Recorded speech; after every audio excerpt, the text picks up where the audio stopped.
नमस्कार, मैं प्रवीण झा। आप सुन रहे हैं एक दुनिया कई आयाम।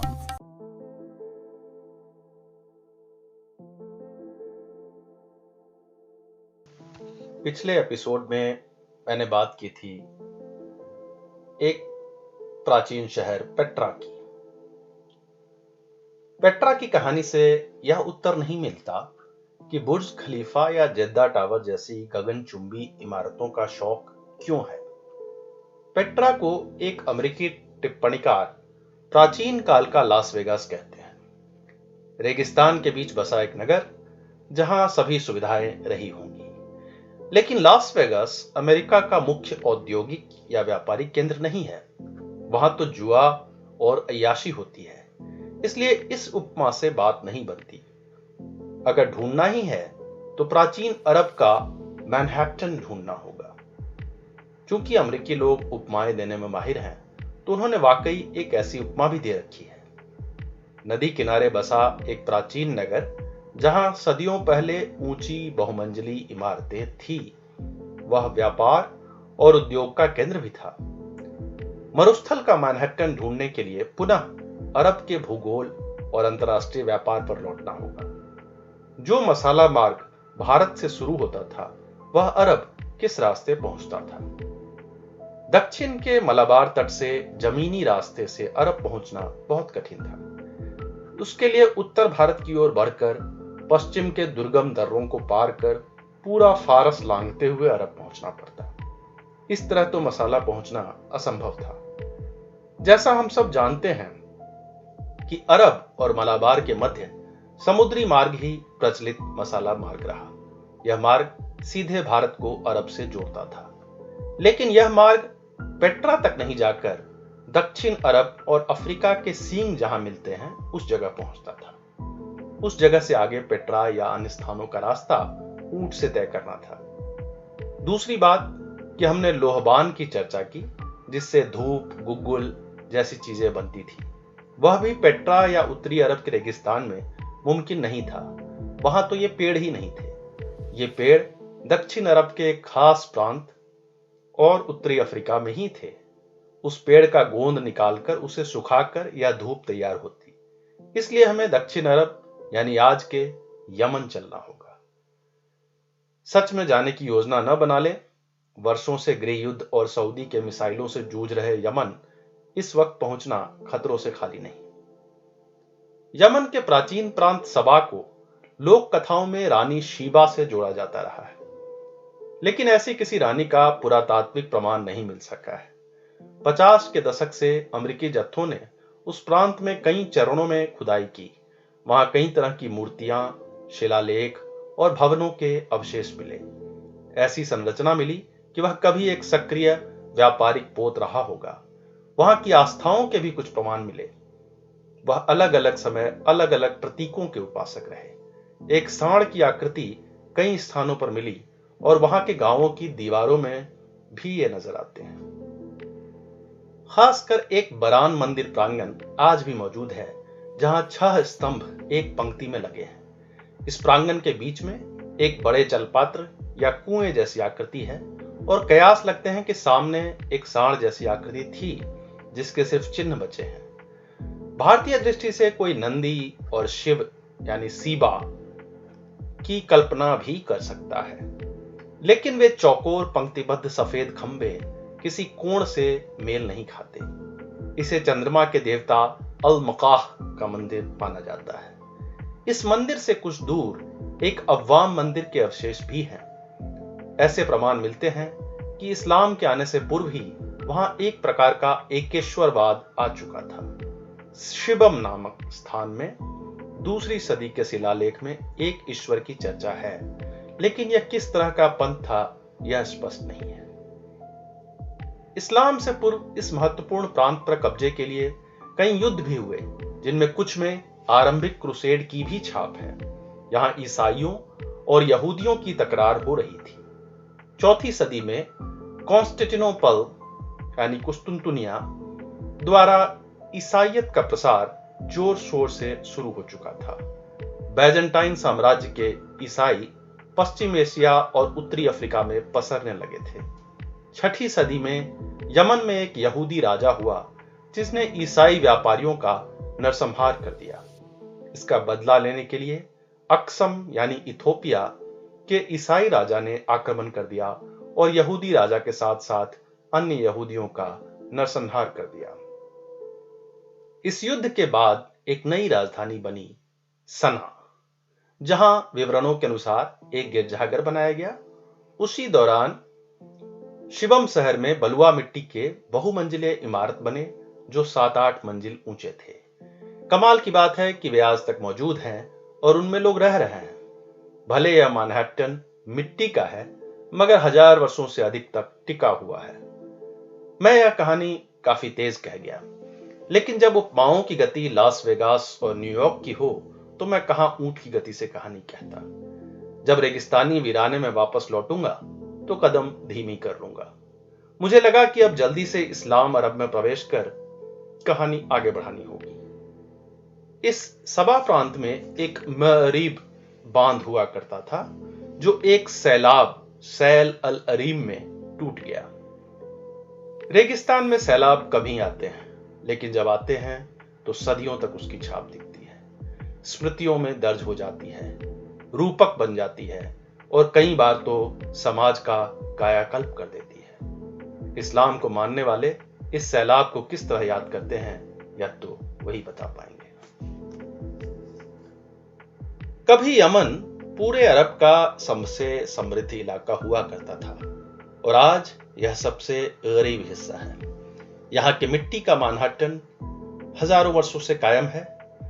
यह अजूबा इसलिए कायम है क्योंकि इनके पास ईंट जोड़ने के पैसे ही नहीं। यहाँ बुर्ज खलीफा तो क्या, इसका दशांश भी नहीं है।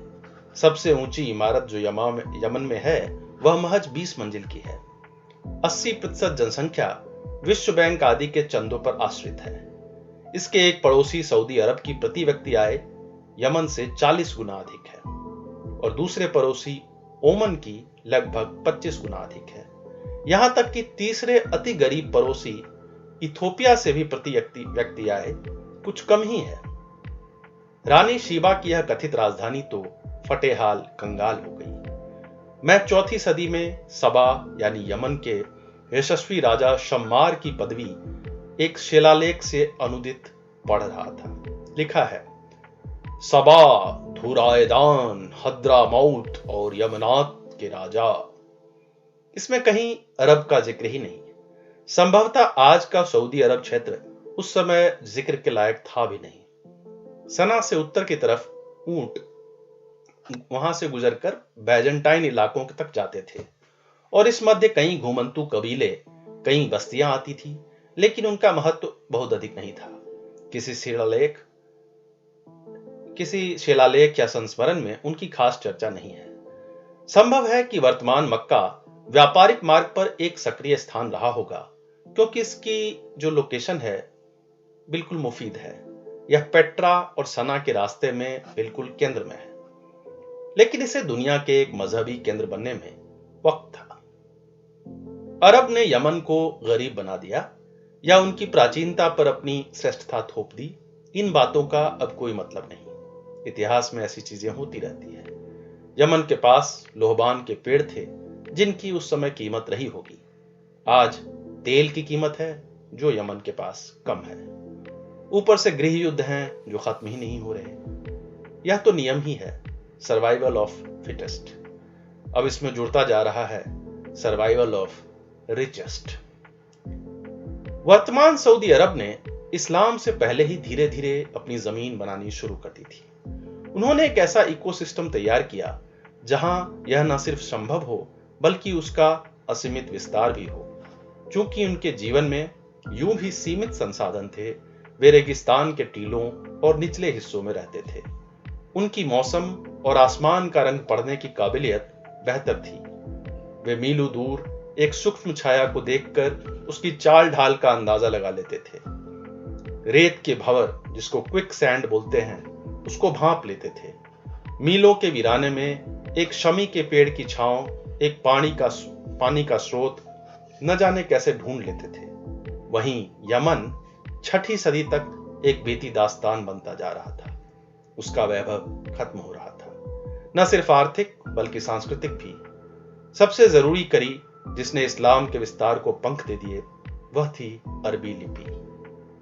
हम आगे जानेंगे कि कैसे कुरान सुदूर इलाकों तक पहुंचता गया और अरबी लिपि मरुस्थल से उठकर हरित फलित स्थानों तक फैलती गई। जाहिर है इसमें मजहब का रोल है, मगर इसमें एक भाषा के रूप में अरबी का भी रोल है, क्योंकि इस भाषा को लिखना, इसका व्याकरण, इसका शब्दकोश और इसका उच्चारण अन्य क्षेत्र के लोगों के लिए सरल नहीं है। जो लोग उर्दू बोलते हैं वह तो ज और ज ही बोल पाते हैं, जबकि अरबी में इन अक्षरों के अन्य उच्चारण भी हैं। हालांकि हाल ही में मिले एक अरबी डॉक्टर ने मुझे बताया कि अरबी व्याकरण उन्हें खुद पढ़ना कभी अच्छा नहीं लगा। पिछले दशकों में सऊदी की टीम उन पत्थरों को ढूंढने लगी जहां पहली बार अरबी लिपि लिखी गई होगी। यह एक वैज्ञानिक पहल है, क्योंकि पारंपरिक इस्लामिक मान्यताओं से यह प्रश्न ही खारिज कर दिया जाता। अरबी को तो ईश्वरीय भाषा का दर्जा प्राप्त है, फिर उसे पत्थरों और कागजों पर क्या ढूंढना। लेकिन सऊदी अरब शायद इसे वैज्ञानिक रूप से प्रमाणित करना चाहती है कि अरबी की शुरुआत लैटिन, ग्रीक, हिब्रू इत्यादि की तरह बहुत पहले हो गई थी। इस्लाम से पहले वे भी अनपढ़ नहीं थे, उनका साहित्य किसी न किसी रूप में मौजूद था। इसे कोई सऊदी का जुमला न कह दे, इसलिए उन्होंने इसके लिए एक फ्रेंच टीम को नेतृत्व दिया। उन्होंने खासी मशक्कत के बाद 2014 में ऐसे पत्थर ढूंढ लिए। उम्मीद के मुताबिक यह उस भौगोलिक जंक्शन पर ही मिला जहां यमन खत्म होता है, सऊदी शुरू होता है। बीर हिमा की इन तमाम पत्थरों पर कहीं पशुओं के, कहीं प्राचीन प्रतीकों के, कहीं यहूदी, कहीं ईसाई और कहीं इस्लाम के परत दर परत चिन्ह हैं। जैसे किसी किताब की तरह पत्थरों पर इतिहास के पन्ने पलटे जा रहे हों, अक्षर एक दूसरे से जुड़ते जा रहे हों और लिपि की शक्ल बदलती जा रही हो। क्या यह भी मुमकिन है कि पत्थर पर लिखने के लिए दाएं से बाएं लिखना अधिक आसान हो? अन्य प्रदेशों में जहां तालपत्र या भोजपत्र आदि थे, वहां बाएं से दाएं लिखना सुलभ था।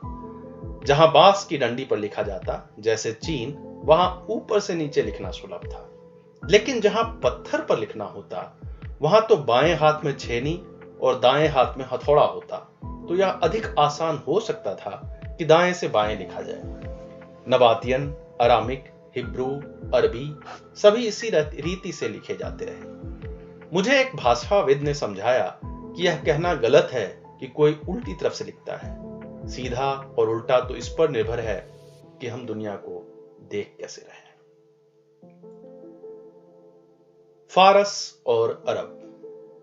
इस्लाम के उदय से पहले इनका समीकरण भी एक बार देख लेना चाहिए। ये दोनों पड़ोसी एक होकर भी न कभी एक हुए, न ही भविष्य में शायद कभी एक हो पाए। इनका कुछ न कुछ आपस में चलता ही रहता है। अभी पिछले वर्ष जब अरब के मिसाइल यमन में गिर रहे थे, तो कहा जा रहा था कि वहां के हूथी विद्रोहियों के पीछे ईरान है, इसलिए बम गिरा रहे हैं। इस तकरार की जड़ें पुरानी हैं। पहला तो यही कि दोनों एक दूसरे के आदिकाल से पड़ोसी हैं। अरब के रेगिस्तान के मुकाबले फारस के पठारी इलाकों में गर्मियों की तपिश एक जैसी हो सकती है, मगर फारस में प्यास बुझाने के लिए करुण नदी बहती है। जमीन के नीचे भी पीने लायक पानी मिल सकता है। उत्तर के जाग्रोस पहाड़ों पर बर्फ गिरते हैं। खुरासान में घने जंगल हैं। यहां के लोगों को ऊंट पर कम भटकना पड़ा और वे सदियों से बस्तियां बनाकर रहते रहे। फारस में एक स्थापित प्राचीन जरथुस्त्र परंपरा थी। उनके आदि ग्रंथ थे, उनकी समृद्ध भाषा और साहित्य रहा जो भारोपीय शाखा की थी। उनकी संगीत और कला में गहरी रुचि थी। उनके त्योहार थे, उत्सव थे, पंचांग था। इसके समकक्ष अरबी में ऐसी चीजें कम थी और एक रूप नहीं थी। अरब के लोग 6ठी सदी में अपनी लिपि तलाश रहे थे, जबकि फारस का सासानी साम्राज्य अपना स्वर्ण काल देख चुका था। व्यापारिक दृष्टिकोण से भी फारस की स्थिति बेहतर थी। उसके एक तरफ भारत और चीन थे, दूसरी तरफ रोमन बेजेंटाइन साम्राज्य। इन दोनों के बीच अरब का कोई खास रोल नहीं रह गया था। सबा यानी यमन का पतन होता जा रहा था और उस गिरते हुए प्रांत में फारस ने दखल देनी शुरू कर दी थी। अगर 7वीं सदी में अरब में कोई जादुई चमत्कार ना होता तो उसका अस्तित्व क्या होता यह कहना कठिन है। यह अरब के इतिहास का बहुत ही क्रिटिकल बिंदु है, जहां से अरबी घोड़े ऐसे दौड़े कि क्या फारस, क्या सीरिया, क्या यमन, क्या मिस्र, सब एक एक कर अपने छत्र में लेते आए। इसे अब कुछ राजनीतिक घटनाक्रमों के साथ कहता हूं जो इस्लाम के उदय के ठीक पहले शुरू हो रहा था। उस समय पश्चिम एशिया पर दो महत्वपूर्ण शक्तियों का प्रभाव था, बैजेंटाइन साम्राज्य के ईसाई और सासानिय साम्राज्य के फारसी। पहले जिक्र किया है कि यमन में ईसाई शासन आ चुका था। उत्तर के अल शाम, जो आज सीरिया और फिलिस्तीन का इलाका है, वहां पर गस्सानिदों का कब्जा था, जो बैजेंटाइन ईसाइयों के ही छत्रप थे। यानी ऐसे समय आए जब उत्तर और दक्षिण से अरब पर ईसाई क्रॉस स्थापित होने की संभावना बन रही थी। अरब के केंद्र में तो वीरान रेगिस्तान था, बच गए पूरब और पश्चिम के तट। पूर्वी तट फारस का पड़ोसी था, जहां सासानी साम्राज्य के सहयोग से लखमीदों का कब्जा था। वे धीरे धीरे वर्तमान इराक और सऊदी अरब पर अपना विस्तार करते जा रहे थे। फारस उन्हें बैजेंटाइन ताकतों से लड़ने में सहयोग दे रहे थे। 6ठी सदी में यह संघर्ष बढ़ता चला गया और अनगिनत लड़ाइयां हुई। कभी लखमीद किसी बैजेंटाइन सामंत को पकड़कर मार देते, कभी बैजेंटाइन हमले में लखमीद सरदार मारा जाता। ऐसी ही लड़ाई सीरिया के गस्समिदों और उस इलाके के अरबों के बीच भी चल रही थी। ऐसे नाजुक माहौल में एक संगठित अरब का ख्वाब देखने वाले शायर यानी कवि और काहिन यानी भविष्यवक्ता घूमने लगे थे। कसीदे कहे जाने लगे। यह अरबी शायरी की शुरुआत भी थी। इस्लाम से पहले भी कुछ ऐसे असफल प्रयासों के वर्णन है कि एक साझी आस्था, एक ईश्वर की धारणा बने, जो ईसाई, यहूदी, जरथुस्त्रवाद और कबीलाई परंपरा से अलग हो। एक अलग रास्ता, एक अलग मजहब। बहरहाल उत्तर, दक्षिण और पूरब से घिरते जा रहे अरब को संगठित होने के लिए पश्चिमी अरब एक बेहतर विकल्प हो सकता था, जो लाल सागर की तरफ था, जहां वर्तमान मक्का और अल मदीना है। इस्लाम इतिहास के बिना अरब की कहानी कहनी कठिन है, लेकिन वहां कम से कम मेरे लिए बहुत अस्पष्टता है। दूसरी बात कि मुझे वह हिस्सा बहुत रोचक नहीं लगता। उसका जो राजनीतिक पहलू है उसमें रुचि जरूर है। कैसे इस्लाम ने अरब का पटाक्षेप किया और उस दिन से आज के अरब की यात्रा कैसी रही, यह देखना रोचक हो सकता है। यूं भी अगर यूरोप का इतिहास कहना हो तो उसमें बाइबल की कहानी कहने की जरूरत नहीं समझी जाती। उन्होंने बहुत पहले इतिहास लेखन में यह कहना बंद कर दिया कि बाइबल में यह लिखा है इसलिए यह बात प्रामाणिक है। राजा सोलोमन को भी मिथकीय पात्र माना जा चुका है। हालांकि इतिहास से इतर जहां थियोलॉजी या धर्मशास्त्र की पढ़ाई होती है, वहां यह कहानी अपने पूरे रॉ में होती है। नॉर्वे जैसे ईसाई देश में प्राथमिक विद्यालय में धर्म शिक्षा अनिवार्य है। वहां यह कहानी बच्चों को सुनाई जाती है, लेकिन उसी स्कूल के इतिहास के किताबों में बाइबल को जगह नहीं मिलती। जबकि बाइबल ना होता तो आज के यूरोप की शक्ल ऐसी ना होती। फिर भी मैं घुमा फिराकर यह कहना चाह रहा हूं कि नई दुनिया में ये दो कंपार्टमेंट बनाकर चीजें रखी जा रही है। इतिहास एक तरफ, थियोलॉजी या धर्म एक तरफ। ये दोनों एक दूसरे को अपनी अपनी खिड़कियों से देखते हुए भी अपनी अपनी नजर से देख रहे होते हैं। जैसे अगर इस्लाम के उदय को समझना हो तो एक सरल तरीका यही है कि कुरान को पलट लिया जाए। इसके अंग्रेजी अनुवाद का आकार देखा जाए तो यह किसी छोटे साइज के पेपरबैक पुस्तक जितनी है। बाइबल के न्यू टेस्टामेंट से भी कुछ पतली है।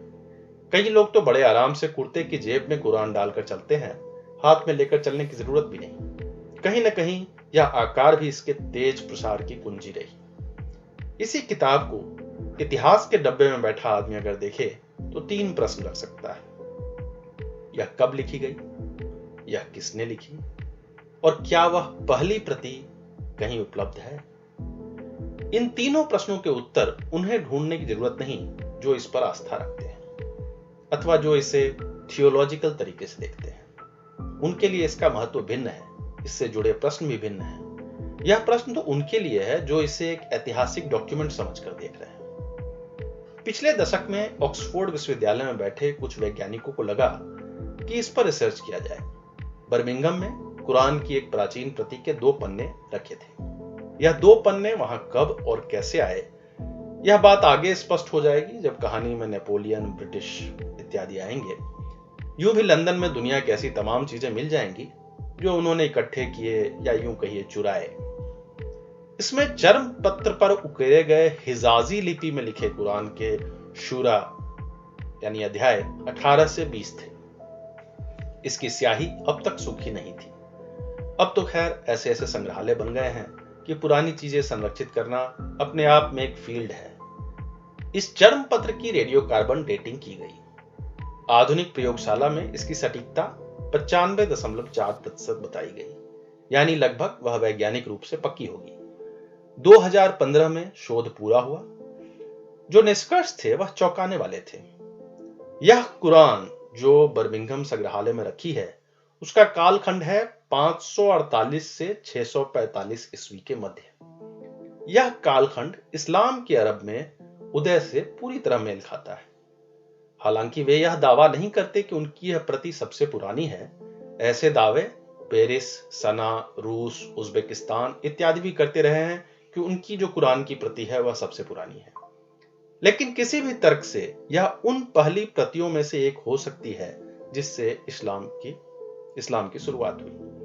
कब लिखी गई और पहली प्रति कहां है, इन दोनों के उत्तर कुछ हद तक वैज्ञानिकों को मिल गए। जहां तक प्रश्न है इसे उस चर्मपत्र पर किसकी कलम ने उकेरा, क्या यह कोई विज्ञान सिद्ध कर सकता है? यहां उन्हें थियोलॉजी की खिड़की में झांक कर पूछना होगा कि आप क्या कहते हैं। विज्ञान और धर्मशास्त्र के मध्य ऐसे संवाद हों तो अस्पष्टता कुछ कम हो सकती है, लेकिन अक्सर एक दूसरे के लिए यह खिड़की बंद मिलती है। बहरहाल रेडियो कार्बन कहता है कि 7वीं सदी में कुरान दुनिया में आ चुका था। लिपि हिजाजी थी जो पश्चिम अरब के हिजाज क्षेत्र से ताल्लुक रखती थी। अब आगे की कहानी मेरी गति से बहुत तेज है, इतनी तेज कि अरब खुद इस कहानी में कहीं पीछे छूट जाएगा। जारी रहेगी अरब की कहानी आगे अगले एपिसोड में।